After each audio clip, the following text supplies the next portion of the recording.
housekeeping notes before we get started. This is a question and answer session, and all of the questions have been submitted by our community, by students. I will ask the first few questions on your behalf at your request. Some students really wanted to have me do that instead. And then we will turn it over to selected students who will have the opportunity to pose their questions directly to the Justice. Please make sure your cell phones are silenced and put away. And signed copies of the Justice's book, My Beloved World, are on sale in the gallery, which is on that direction outside of the theater. So we've welcomed you, but join me again in giving Justice Sotomayor a warm, sage welcome.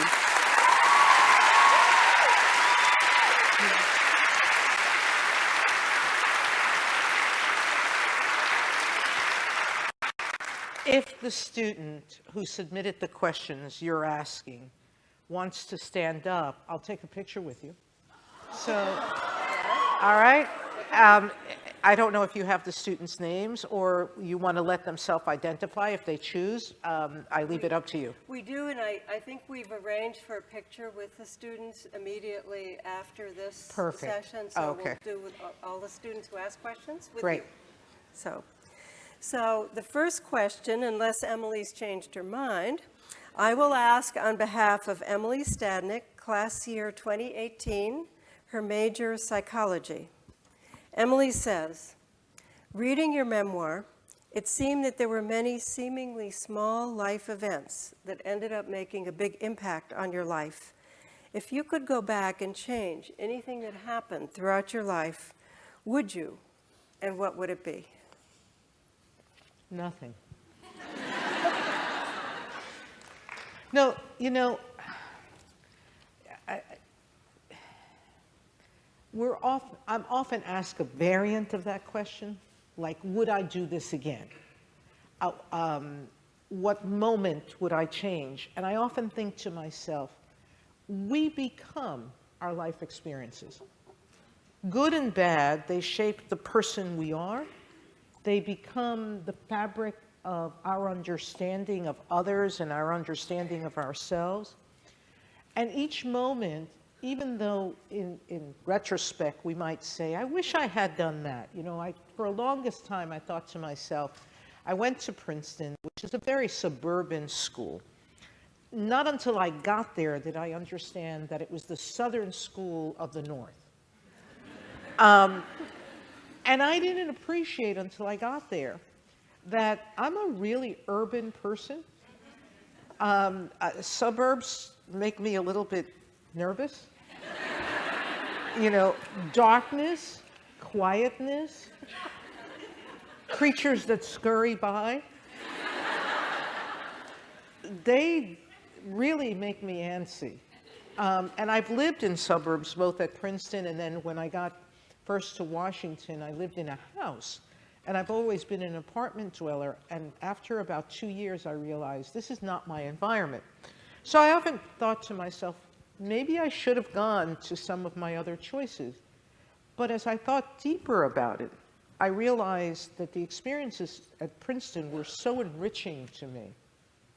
And they gave me such a deeper understanding of myself and my place and where I wanted to be as a human being, that I would never change that now. And so I think that, let me back up.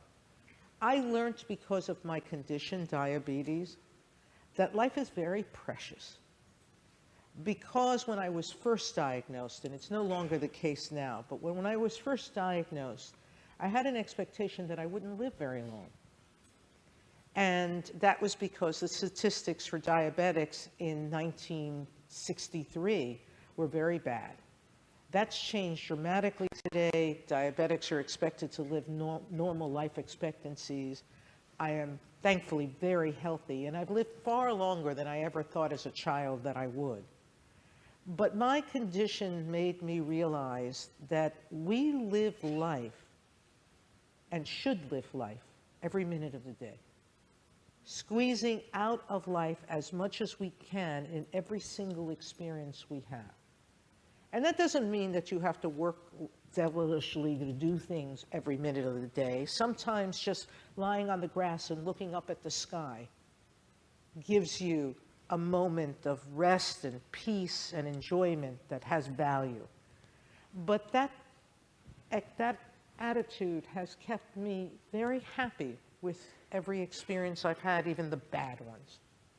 Look, sure, I would have loved for my father not to have died. But who knows what that change would have wrought in the rest of my experiences? I don't know. So I guess the large and small answer is, no, I don't have an experience I regret. That's wonderful, and I know that our students, particularly the ones who come from the Metropolitan Region, are happy to hear that, because some of them tell me the same thing about how quiet it is here in Troy and in Albany.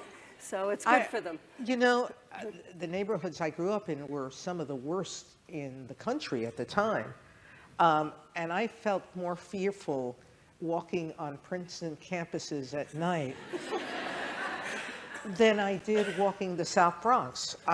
You know, because the unknown is often scary. So our second question is on behalf of Jessica Horry, class year 2018, and her major is Creative Arts and Therapy with dance. And she asks, how did it feel when you found out you were going to be the next Supreme Court Justice? The backdrop of my answer is, until I received the call from President Barack Obama, I did not believe he was going to pick me. I was sure he wasn't going to pick me. First of all, I believed that he had left interviewing me to the very last. The newspapers were filled with the other people he was considering and the fact that they had gone to see him at an earlier time. And I looked at my friends who were all thinking that he might pick me and telling them, "You're crazy. They haven't even called me to come down."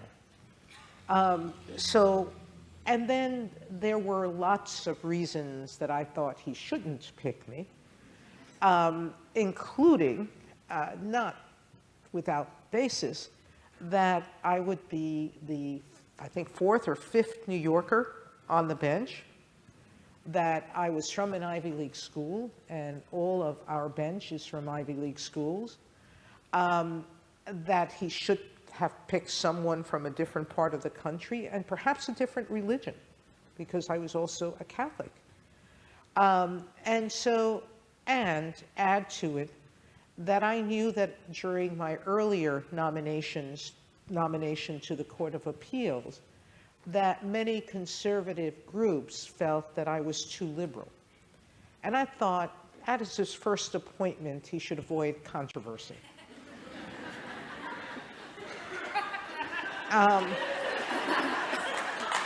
And so I had myself firmly convinced that he wasn't going to pick me. But I had agreed to have the White House investigate my background. We had spent a month giving them information and constant calls about further information. It got so bad that at one point I looked at my assistant and said, "The next question is, what color of underwear do I wear?" And I'm going to tell them to get lost, you know? I had just had enough of their questions. But I had prepared all weekend just in case. Just in case they asked me to ask my family for childhood photographs of me. Just in case they called me and said, "Could you ask your brother and mother whether they would come to an announcement if it were to happen?" Just in case, would you prepare an acceptance speech? Just in case, just in case, just in case. That Monday before the Tuesday announcement, and I had only met the president Thursday, my family was just in case traveling to Washington. But they hadn't talked to me about getting to Washington. And so that's why I was firmly convinced this was a charade more than anything else. And at 5 o'clock in the evening that Monday, I called them up and said, I know this is just in case, but do you have any idea how I'm getting to Washington if just in case happens?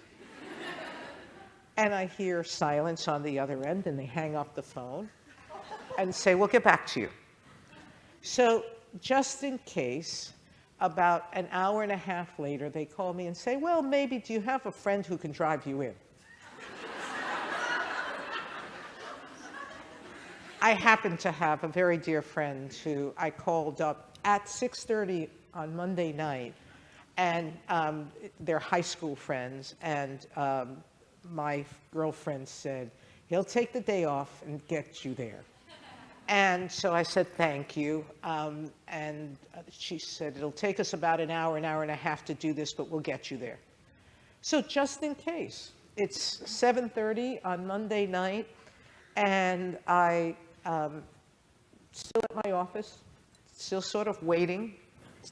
I'm thinking this charade is just going too far, I'm now tired already, and I really want to go home and have a drink, all right? And all of a sudden, I get a call, and I'm told, I call them and say, just in case it happens, what am I supposed to bring with me? And they said, you don't have a suitcase packed? And I said, no. Well, maybe you should go home and pack a suitcase.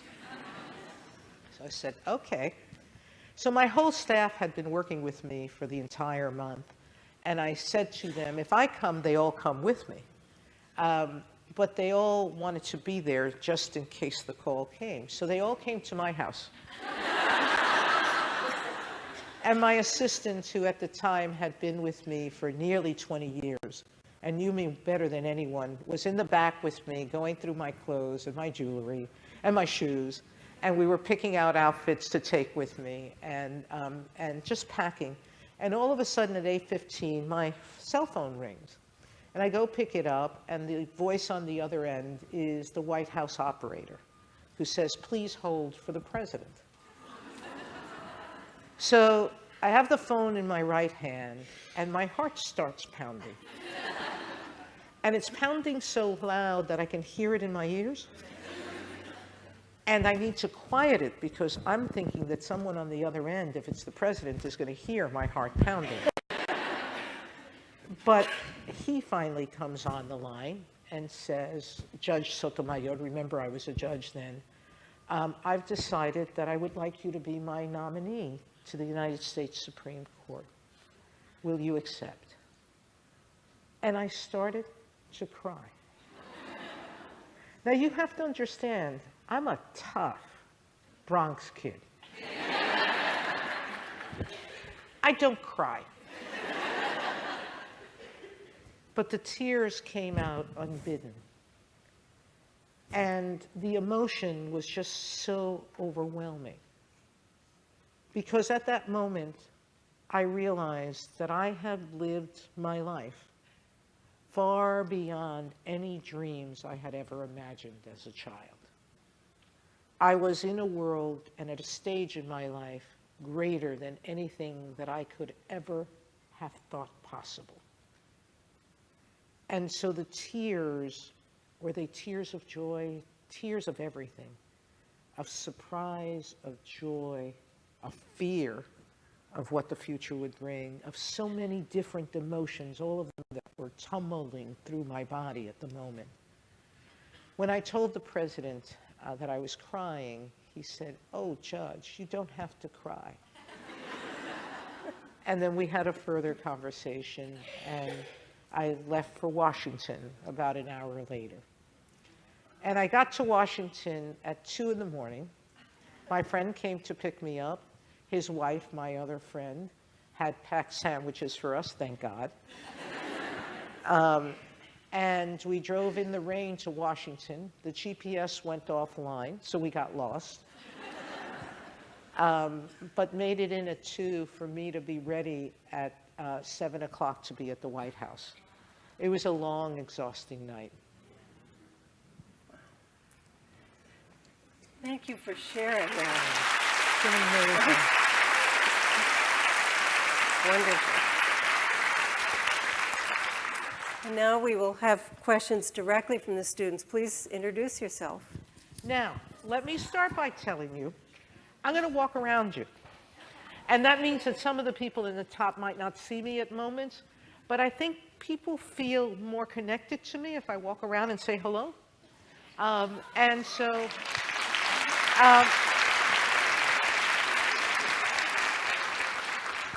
you see these guys and ladies standing around, they got little things in their ears. They're here to secure me from myself. Because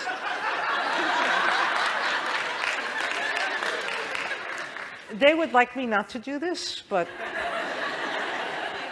they know they can't stop me.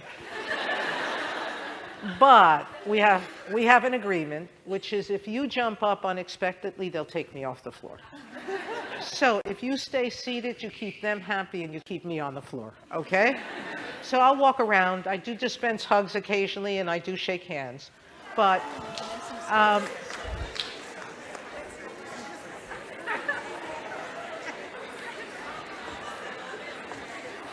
tell me your name again. Hi, my name is Giselle Guzman. I'm an English and theater major. I'm graduating next spring. Congratulations. Thank you. So, Hello. Thank you for being here.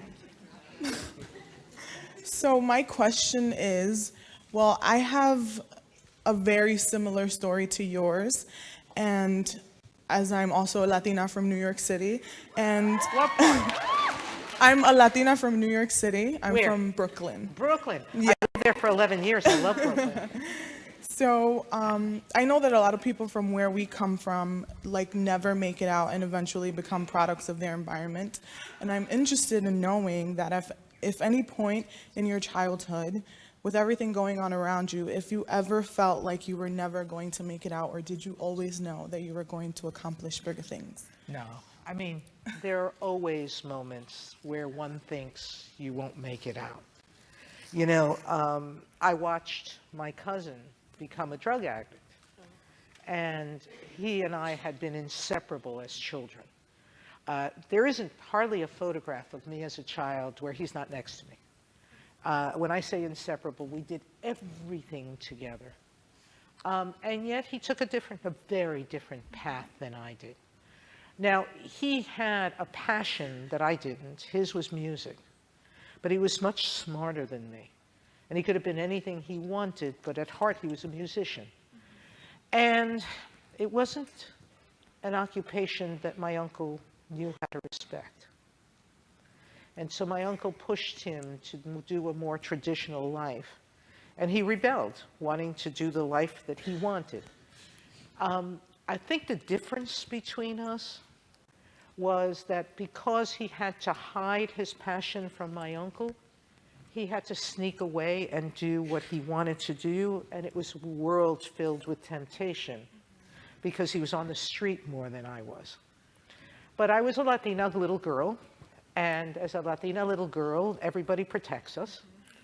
You know, I couldn't go to the store without a companion. I couldn't do anything by myself. Plus, my mother had an idea that if she kept me busy, that I would stay out of trouble. And so she kept me involved in every activity she could think of, even the ones I didn't want to do. She tried to get me to take piano lessons, guitar lessons. I'm pitch deaf. I can't play. She tried to get me into ballet classes, and that was the biggest laugh I ever had. I'm the most awkward human being on the dance floor you'll ever see. I can't keep a beat to save my life, okay? I've learned how to dance by watching partners. So if you can keep a beat, I can follow your beat. But I can't find my own beat, all right?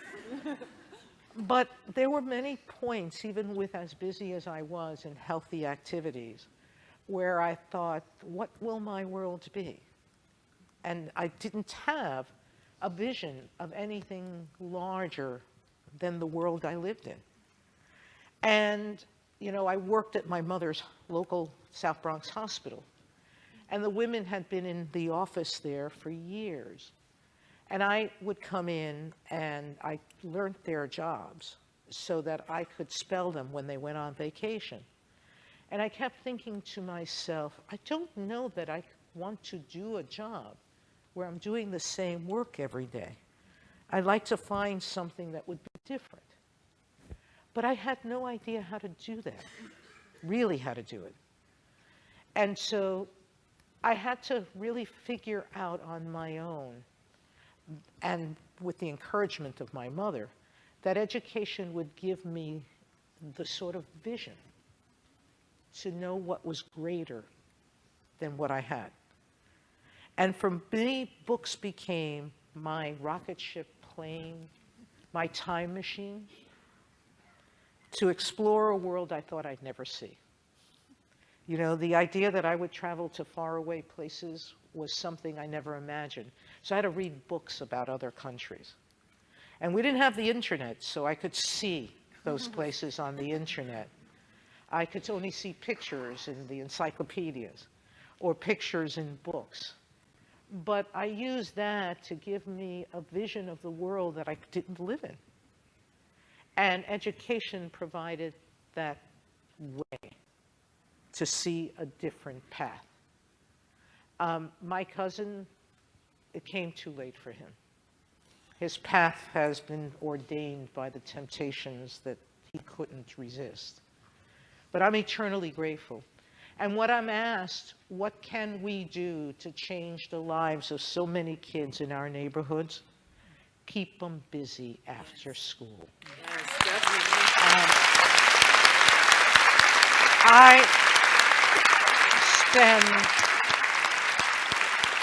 Keep them busy in activities that are supervised by adults and caring adults who will watch over your kids and will engage them in healthy activities and give them something besides the streets.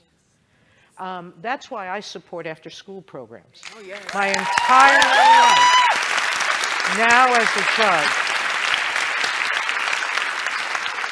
When I was in New York,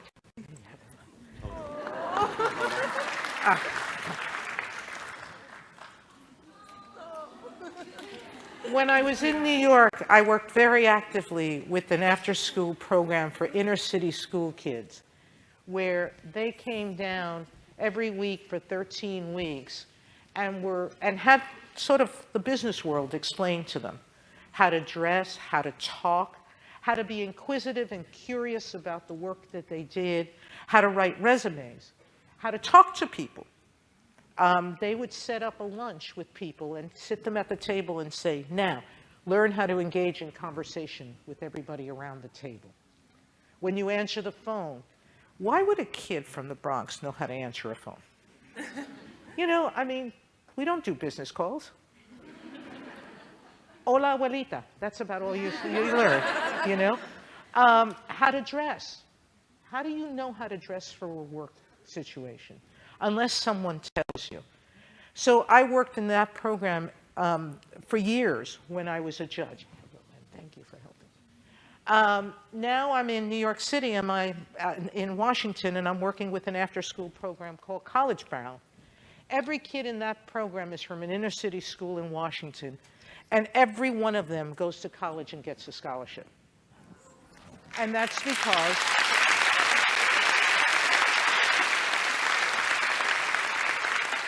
I think we have another I don't student- talk the talk, I do the talk.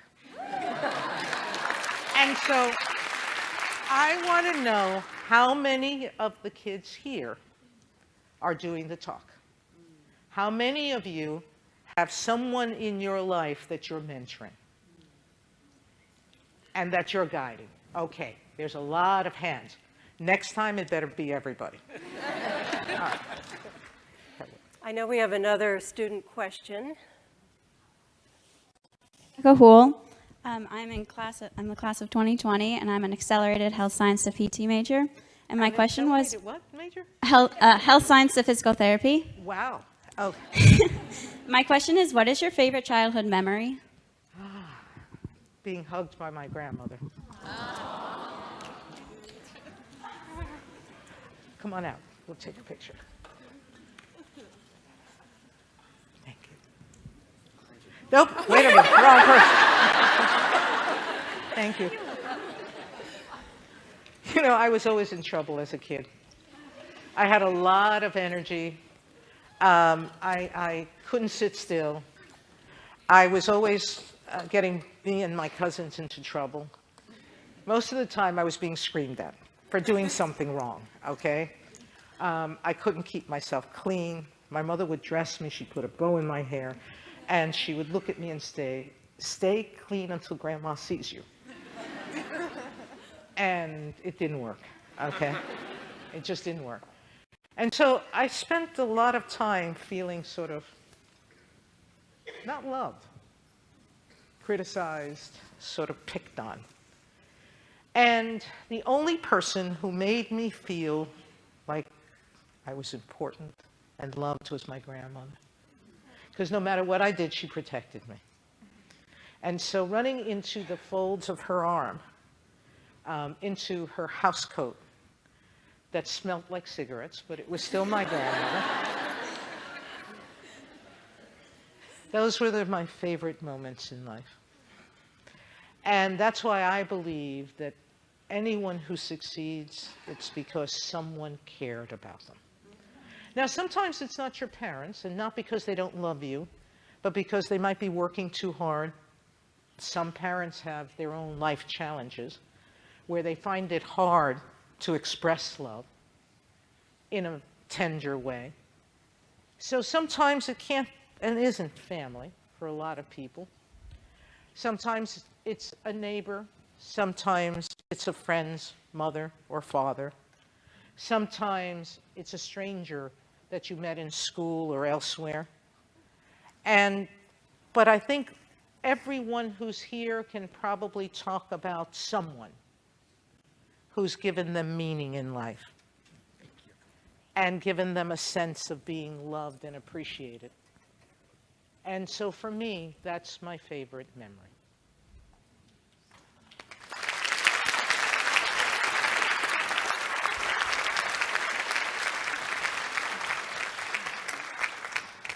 Now I think Lena Hitchcock has a question. Who's next? Go ahead. You can stay there. I'll come back to you. Hi, I'm Lena Hitchcock. I'm in the Childhood Education Literacy Master's Program here at Sage. Thank you for coming. You're welcome. Thank you, guys. We live in an increasingly polarized society where those on different sides of the political and ideological spectrum find it difficult to communicate in a civil manner. It was a breath of fresh air to hear about the good friendship between the late Justice Scalia and Ruth Bader Ginsburg. What has your experience on the court taught you about these differences, and what advice can you give us so that we can more meaningfully engage with those dissimilar to ourselves?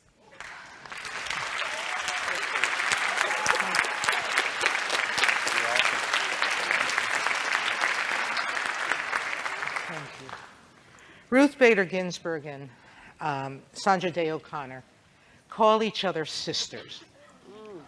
And the reason for that is that they were together, the first two women on the court, for 11 years, until I got there, and Sandra Day O'Connor had already left. Now, a year after I got there, Elena Kagan joined, so now there's 3 women. And we're actually very close, the 3 women, and support each other greatly.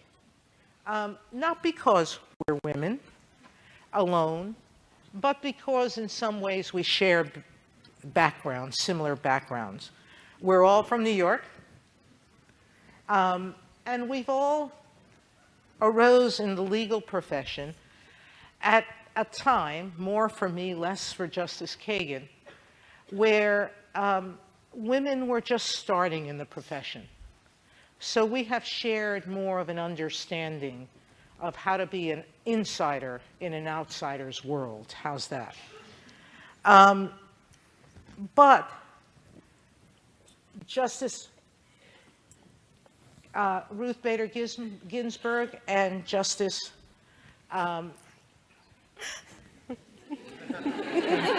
thank you, and Justice Scalia were best of friends. And there are incredible friendships among all of us. In different levels and in different ways. You're not as close to 8 other people equally. But the one thing we've learned is that we're a family. We have to work together every single day.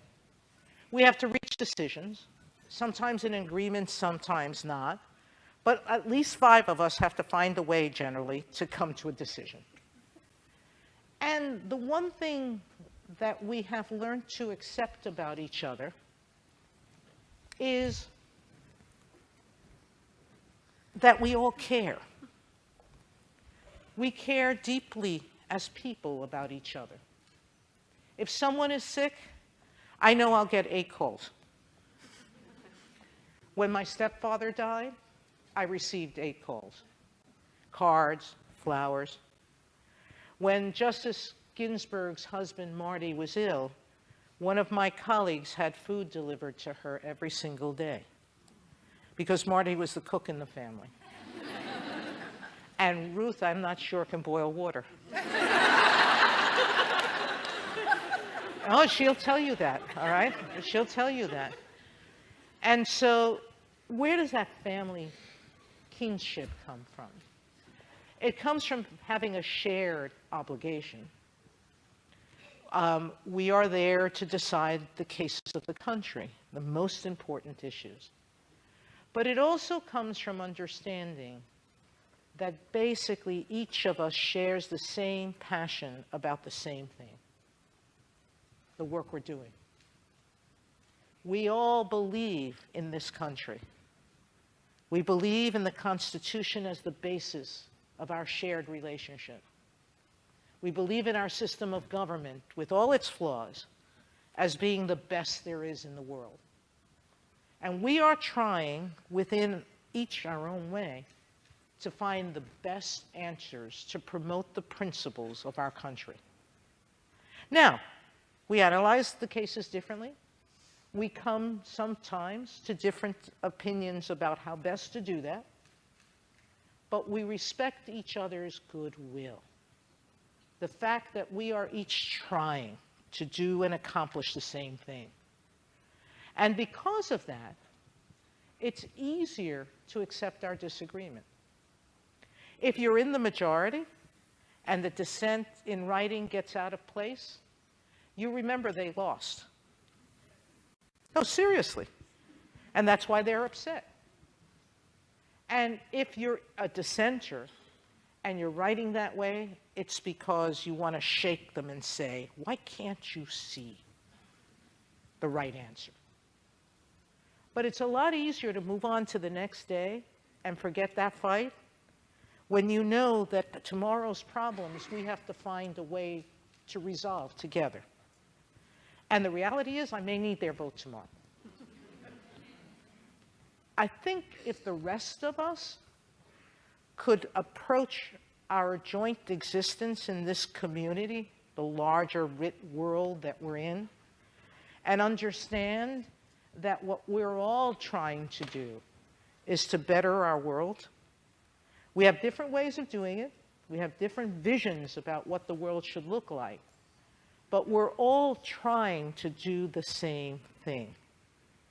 And if we could take some time to respect that that will mean compromise, and that will mean at times one of us will give up something and someone else will get. And in the next case, we may have to change that, because that's what laws are about. They're about human relationships, and in each relationship we establish, someone gives something up for the better good of others. But we're all going to have to do that together in differing ways and at different points in time, and accept that those losses as just part of that ongoing conversation. And some laws we all like. Traffic lights, right? We all think that giving up a little bit of time at the red light is okay because it promotes the greater safety of everyone else. But then there are some laws we don't like. Some benefits that are given to some people where we say, oh, that's unfair. I'm giving up too much. But then you don't think of the other ways in which you get. Because it's a big pie out there that we're trying to divide up. And not everybody gets everything. All of us get little slices of it. And so if we think of it in those ways, I think it becomes easier to accept the tensions that we live in. Because that's what community is about, working out those tensions. So yes, I do think you could learn from us. Because it's easier for us to see that we're there for one project, but we are a larger society and we have a bigger project, but it is one project, living together. So yes, you could learn from Justice Ginsburg and Justice Scalia and Justices O'Connor and Ginsburg. We can be different, but we can share in the same enterprise.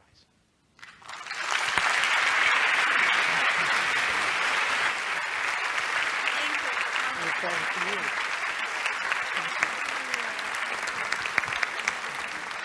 I believe we have two more All right, student we got somebody questions. else? Yes, we do. Hi. Here we over here, but Go you can ahead. hear 'em. Ask me the question from there and then come get your picture, okay? Sure. Hello, my name is Peter Canavo. I'm a computer information systems student at Sage College of Albany. My question I wanted to ask you was, how do you personally remain neutral when determining a court decision?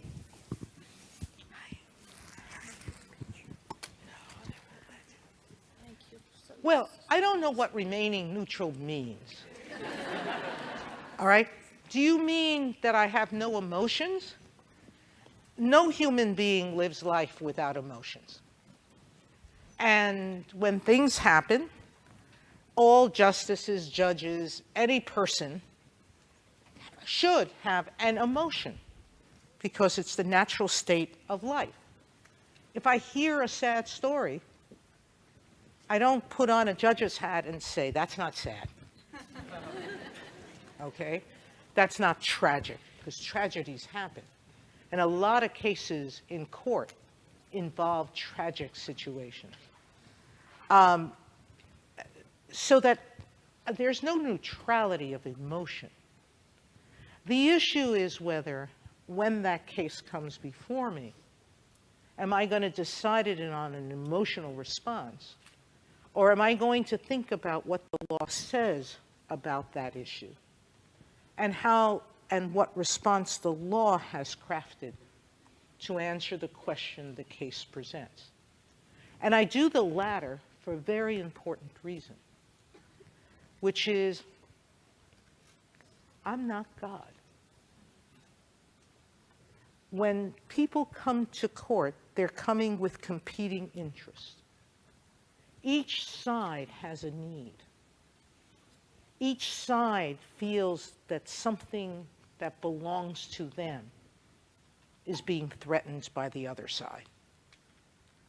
And when making that choice, because I'm not God, if I do it on the limited basis of my life experiences and what I think is right, then I'm a very small person. I'm one human being. I have not lived your life or the other person's life.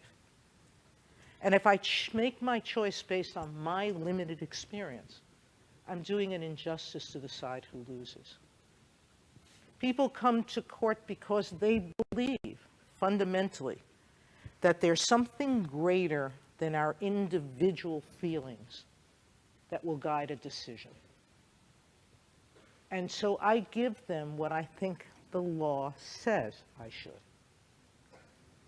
Now, sometimes the law is congruent with how I feel, and that's great. Sometimes it's not, and I have to say to myself, I can't help them, but I'm assuming that there are other answers in our society to help them. There are other ways they can seek help. And there are.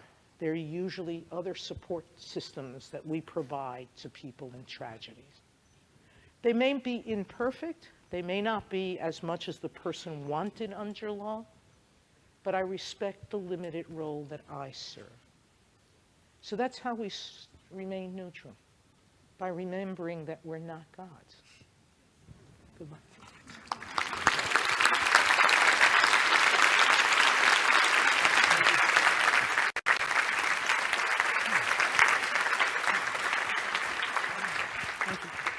We have last question from a student. All right. Now,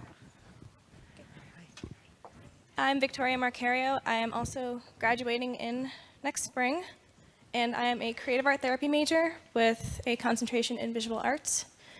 And my question is, what is the best part about being a Supreme Court justice? being here.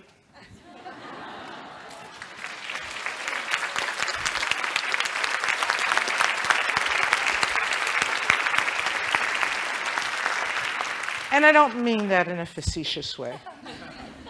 You know, my job is hard. Being a Supreme Court justice basically requires choosing sides between two parties. And in every single case I decide, or I have a voice in, there's a losing party. There's someone who's walking away who personally feels justice hasn't been done on their behalf, because they lost.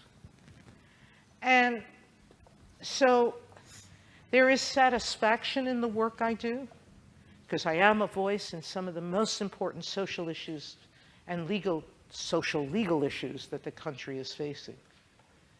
But it can also be a burden and an obligation. But when I get to speak to audiences and share with them my feelings and my experiences, it helps me. And it encourages me to continue doing what I'm doing. And to the extent that anything I say touches someone's life and helps them change their life in some positive way, then my life has become more meaningful. I can't control whether my decisions will have a long life or not. Whether people 100 or 150 or 200 years from now will be talking about anything I ever wrote. I'll be a footnote in history, which is awfully nice. But being a footnote won't tell anybody about the person I was. And what will is every person whose life I've touched in any way.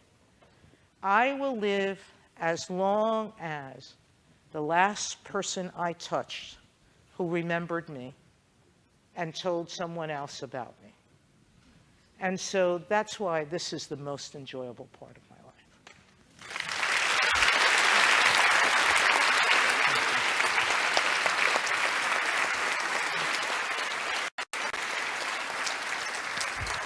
Now, the president is now upset I've taken up much too much time, but Well, I will ask the next question while you continue to greet I'm people. going to come around now and back to you. Walk around. And this is really on behalf of all of our students. Russell Sage prepares women to believe in themselves and to be women of influence. Given your career as a woman who breaks barriers and succeeds in a male-dominated arena, what's your advice for our students as they begin their careers?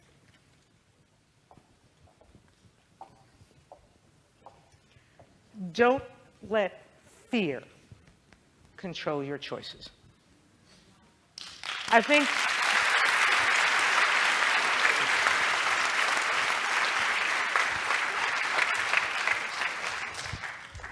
fear, insecurity, the sense of inadequacy, all of those emotions we live with. And especially if you're a woman, I think they're culturally inculcated.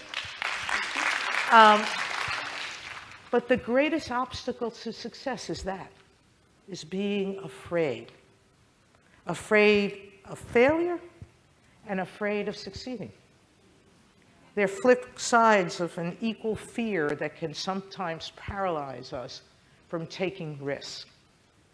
If we could acknowledge that fear, if we could look at it in the face each time we have a decision to make and accept that it's there, but then put it aside and assess whether the opportunity is one that gives us the potential for a greater future, we would be more willing to take those steps and those challenges.